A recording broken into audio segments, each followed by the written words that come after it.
Well, hello there friends and welcome back. It has been way too long since we have brought you guys one of our 2-Minute Tuesday videos, so that's what we're going to be doing with today's video. But before we get into it, we have something pretty exciting to share with you. Recently, for the first time, we had one of our YouTube videos hit 50k views, and it was our how to paint fabric shoes video, which we featured the Supreme Red Yeezys. And that is just kind of mind-blowing to us that we have a video that hit 50k.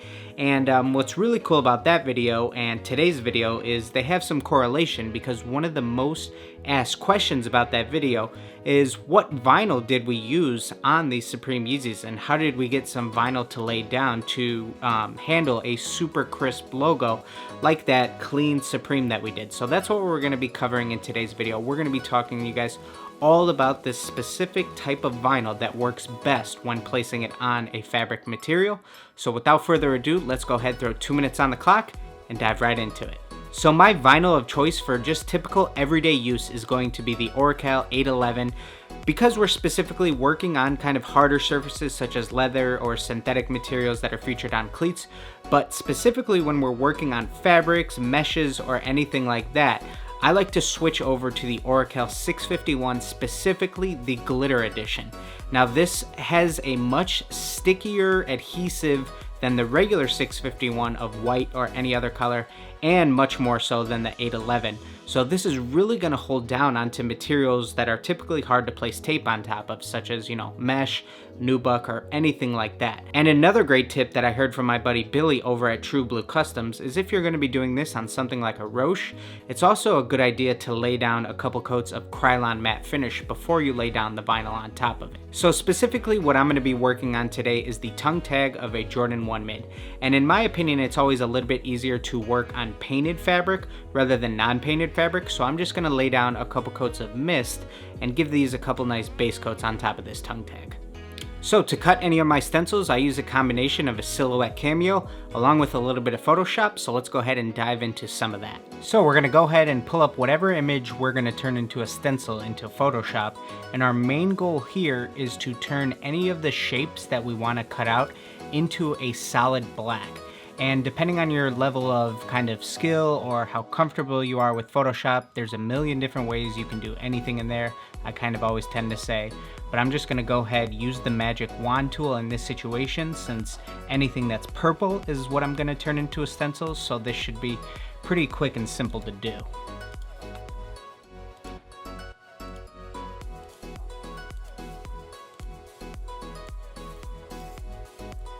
I'm going to create a new layer and we're going to paint that all black. Turn off that layer underneath, and now we're just going to go ahead and save this as a JPEG.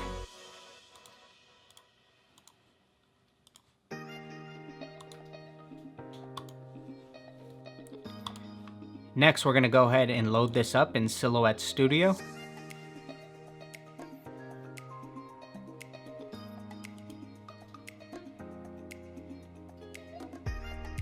We're going to do a select trace area around our image.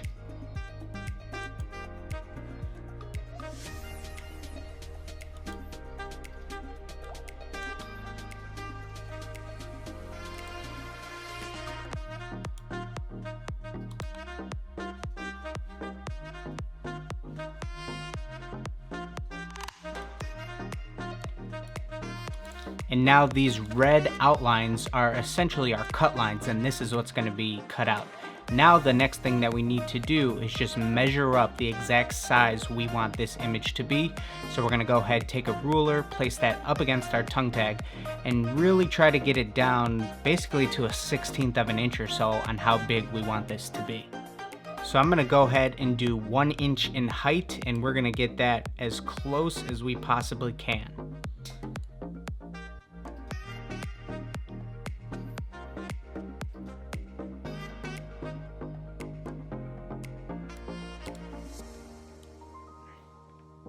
Now, the standard measurements that are going to load up when you select vinyl in the cut settings are going to be a 5 for speed and a 10 for thickness.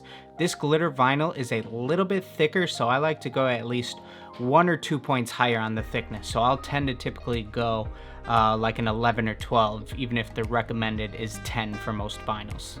Now that our stencil is all cut out, we're gonna go ahead and take the positive portion of the stencil, use a little bit of transfer tape, peel that back, and then the reason we do this is so that we can see through the transfer tape, which is really transparent, so that we can line this up perfectly exactly where we want it. If we just pulled off the negative portion of the stencil and then just tried lining it up, we're kind of guessing where we're gonna be placing things. So doing it this way, placing down the positive first, is gonna help us in the long run because we're gonna really be able to place this exactly where we want it. Once we then place the negative portion on top of the positive portion of the stencil, we can go ahead and start peeling back all the positive portions that we don't need, that we wanna spray through.